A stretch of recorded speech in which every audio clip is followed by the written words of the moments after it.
unemployed and trying to open an account. That's not gonna happen. Said a colleague at the bank I used to work at. I had left for various reasons, but now I had business with this bank again. When I got there, a former coworker said mockingly, We don't open accounts for the unemployed. the bank employee, who used to be my peer, had a nasty smirk on his face. Time to cut ties. Huh. Fine by me. You'll regret it though. I responded in anger. In a fit of rage, I decided to close my account, severing ties. This decision would eventually lead to hell for him, but also save him in a way. I'm Mike Simmons. I have a wife, family, and a young daughter, Sophia. I graduated from a prestigious university's economics program and used to work in banking. I met Emily during college. Hey, you're Mike, right? Yeah, that's me. I'm Emily. At the time, I thought she was just another student at the same university, but her approach made me take notice of her. Why did you talk to me? I liked how you were dedicated to your goals. And Mike, you helped an old lady the other day, right? You saw that? Yes. I knew it had to be you. Above all, you're honest and sincere, and I like that. Thanks. I was flattered by her passionate approach, and we started dating. My decision to study economics was influenced by my father. He always said, it's people and money that run a company. I inherited that belief from him. My father, Michael, once ran a small business. It was less than 20 employees. Watching my father work hard with this philosophy made me empathize with him and choose the same path.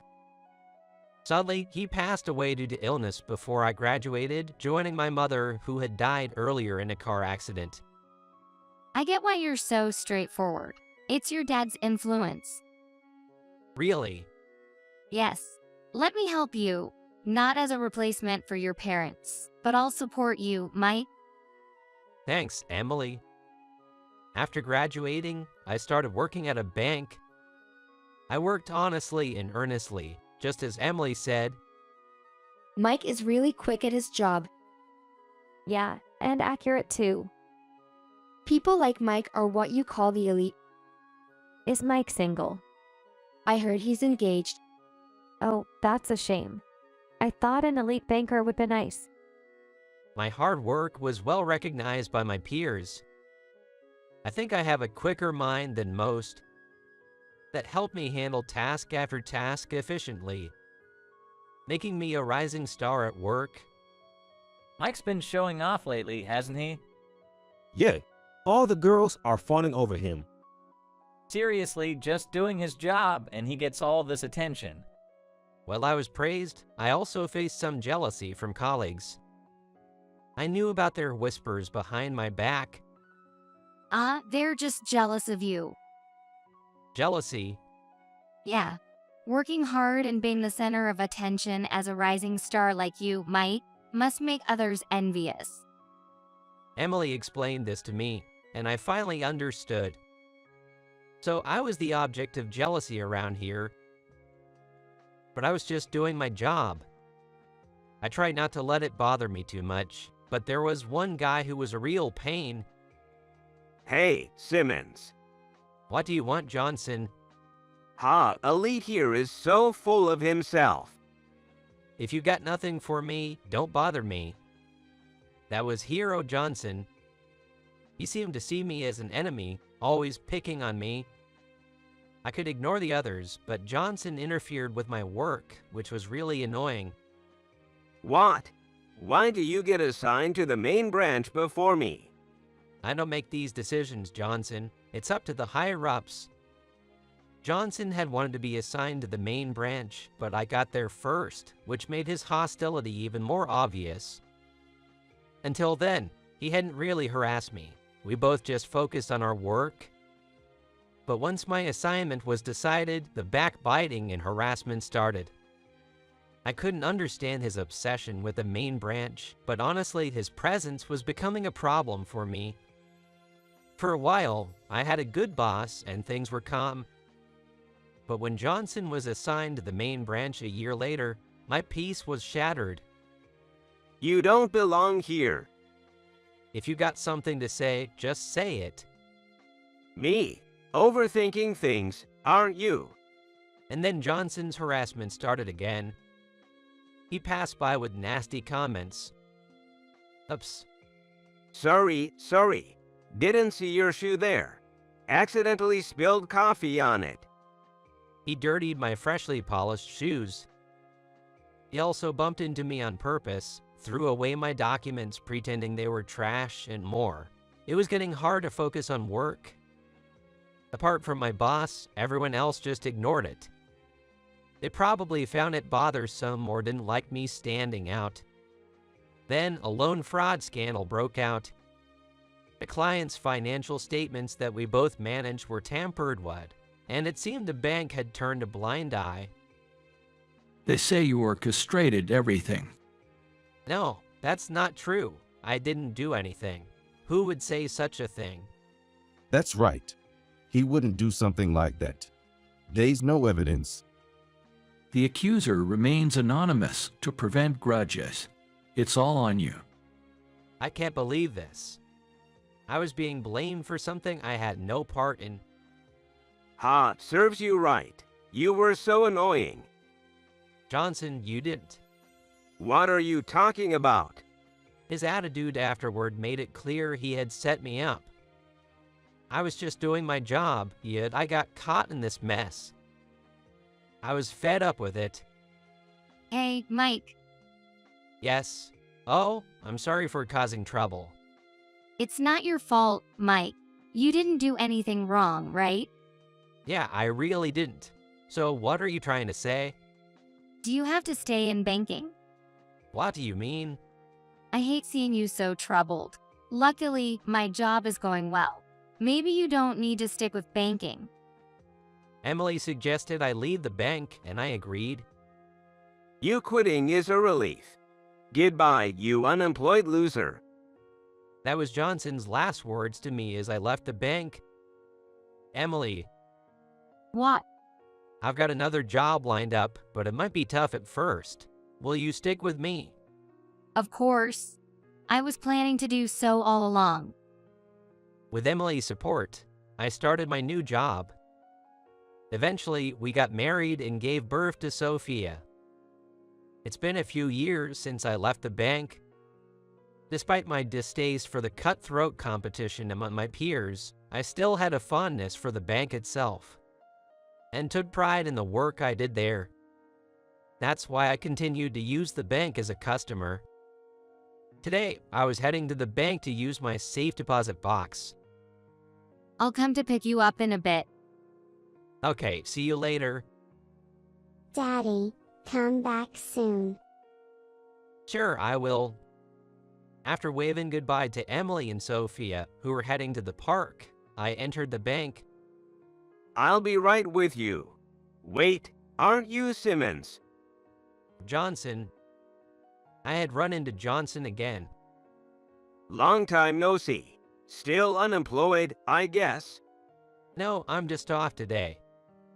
Off today, off every day, right? I was dressed casually for the park, which made Johnson mistakenly think I was still unemployed, and he started to mock me. Using the safe deposit box. But an unemployed person can't open an account, right? As usual, Johnson was being rude to me. Honestly, I didn't want to meet him. We don't open accounts for the unemployed. He said with a nasty smirk. I was getting fed up. His past harassment flashed through my mind, and I thought it might be time to strike back. Maybe it's time to cut ties. Okay, but you'll regret it. I won't regret it. Two jobless people like you should just leave. Fine, but first let me cancel my safe deposit box and account. Suit yourself. I made my declaration and left the bank. Daddy? Oh, you're back early. A lot happened. I'll tell you about it when we get home. And Emily, I need your help with something. It doesn't sound good. All right. I won't forgive anyone who hurts you, Mike. Just take it easy, okay? Daddy, let's play. Sure, let's play. The next day, Emily and I were at home. Sophia was with her grandparents. Thank you for your time today. And I'm truly sorry about what happened. Please come in. My former boss, the bank's branch manager, John Smith, came to apologize, dragging Johnson by the collar. Our branch could be in trouble without a major client like you, Simmons. I'm terribly sorry. This was due to my lack of foresight. Smith was almost bowing, apologizing profusely. I understand your apology, Smith. But it seems he doesn't think the same. Emily said that coldly, looking at Johnson, who was being held by the head in dissatisfaction. Is there something you want to say to my husband? Who needs an account of someone who caused trouble? Johnson, do you even understand why you're here? Let him speak his mind. Branch manager Smith yelled at Johnson, who was muttering without showing any remorse. Emily intervened, facing Johnson. The money in that account is probably dirty anyway. Unfortunately for you, I've known this man's integrity since college. You know he couldn't have done such a thing, don't you? That guy caused the incident, didn't he? Well, someone set him up, right? Mike would never do such a thing. Was there any actual evidence? That is. Emily cornered Johnson with her words. Seeing this, I turned to branch manager Smith. Smith, could you investigate the loan fraud incident? If the truth comes out, I'll reconsider closing my account. Thank you. I'll look into it right away. If you need a specialist, let me know. I have contacts. Yes, of course. Branch manager Smith agreed and left, dragging Johnson with him. I'll make a call, just in case. Thanks, I appreciate it. Of course, it's a perfect opportunity to clear your name. I'll meddle as much as necessary. You're really reliable, Emily. Thank you. With the help of specialists arranged by Emily and the reinvestigation by branch manager Smith, it turned out Johnson was behind the tampering. Reviewing the security footage, we saw Johnson tampering, and a person introduced by your wife spoke to Johnson's colleagues. They confessed to being coerced by him. Branch manager Smith came to our house to report this a few days later. And Johnson. He's been fired, considering everything. So after years, my suspicion was finally cleared. Thank you for looking into this. I look forward to continuing our relationship. Yes? Thank you as well. Don't be so formal. Weren't you my boss? Now you're a client. I can stop if it bothers you. Please continue as before. Understood. I appreciate your continued business. That's all right. Yes, I continued my business with my former employer. The reason branch manager Smith went to such lengths was because I had opened an account with $15 million in it. After leaving the bank, I started a recruitment service for banking and accounting professionals. Having worked in banking for several years, I wanted to leverage that experience and focus on people handling money, following the philosophy of it's people and money that run a company. Leave the finances to me. I'm doing well as a lawyer. Thanks, Emily. In return, let's make an exclusive contract with your company.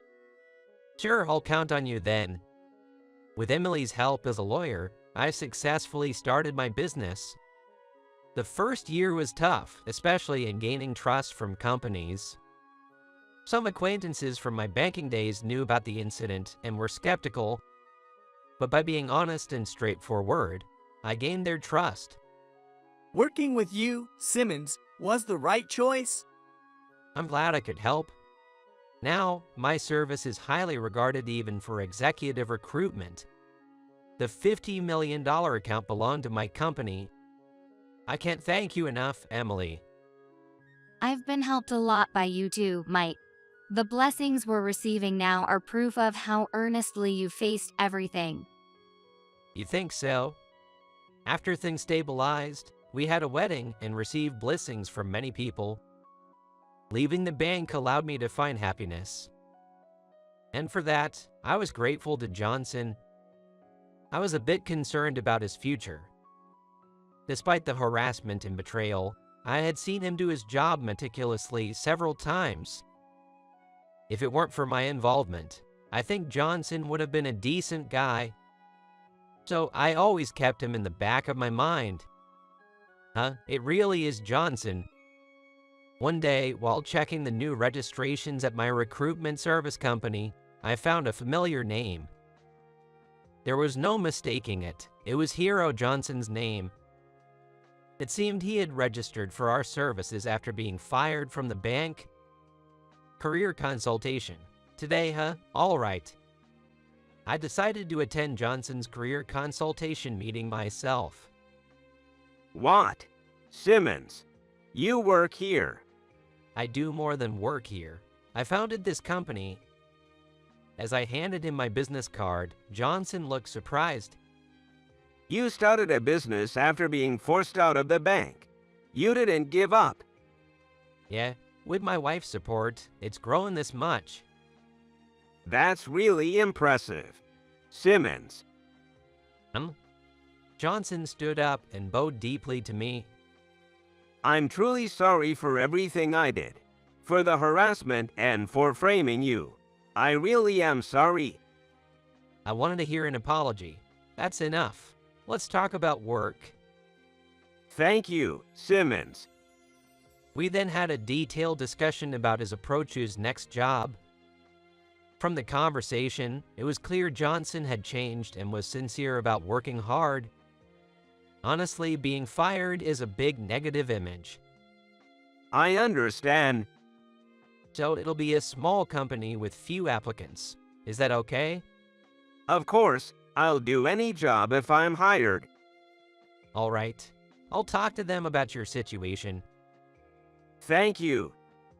I introduced him to a small company that had trouble attracting applicants, explaining everything, including the loan fraud incident that led to my downfall. Simmons, do you believe he's changed? Yes, he's sincerely remorseful and committed to working honestly. He was always meticulous and skilled.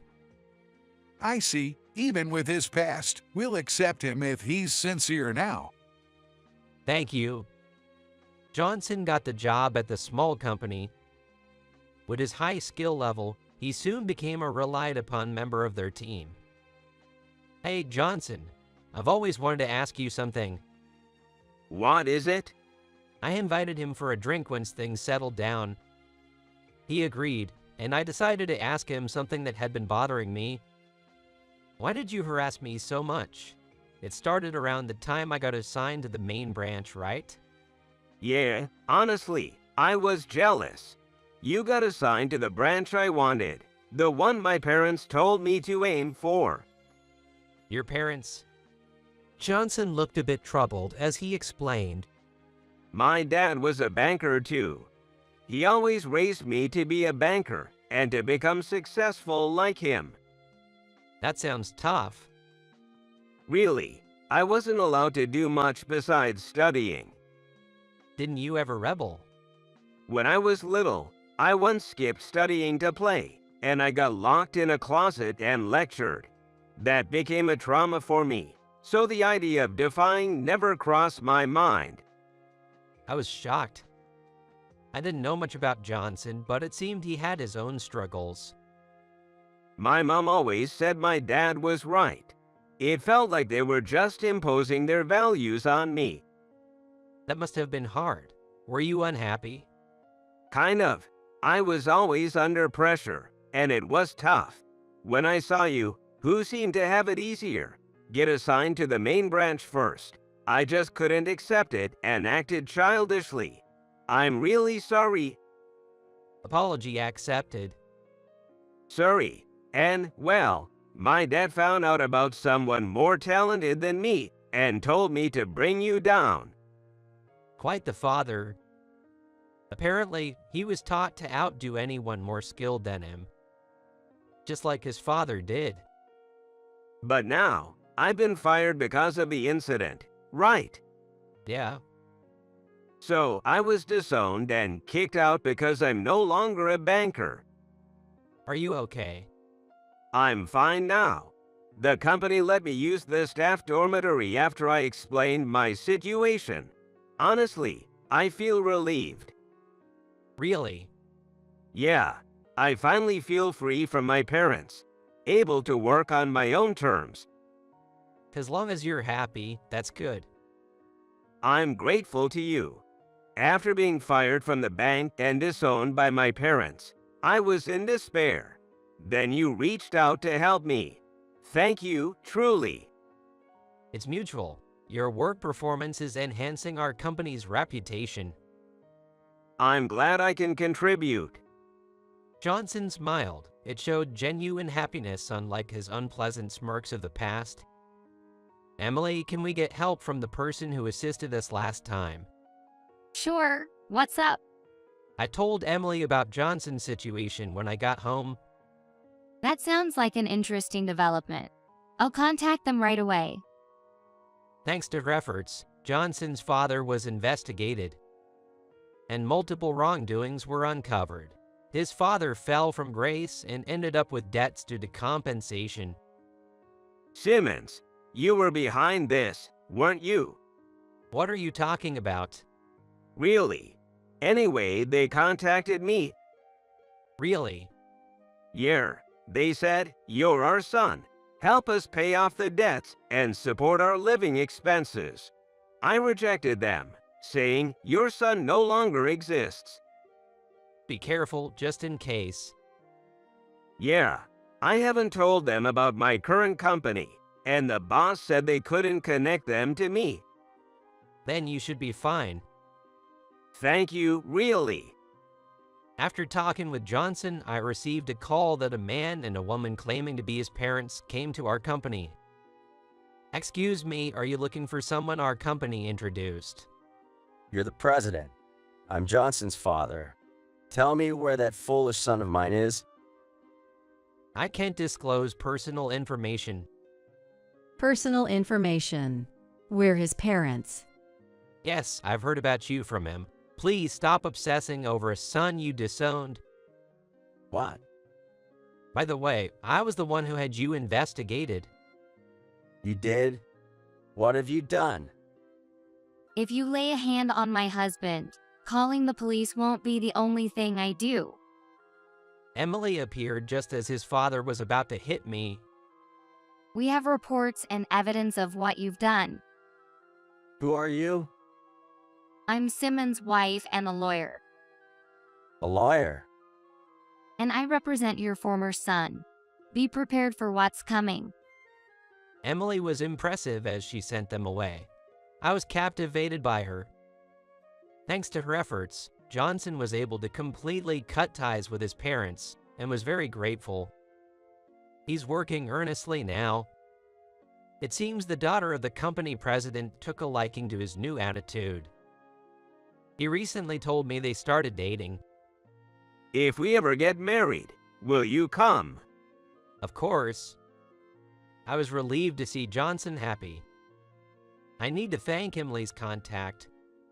Yeah, actually, we're treating them to dinner soon. Want to join? Are they okay with that? Yes. They're a husband and wife detective team. They're coming together, so it's fine. Then I might take you up on that. How about a family picnic? They have a son about Sophia's age. That sounds nice. Thanks to Emily, our social circle expanded. The detectives, the Ians, were quite an interesting couple. I'm Ethan Ian. I run a detective agency. And I'm his wife, Sarah.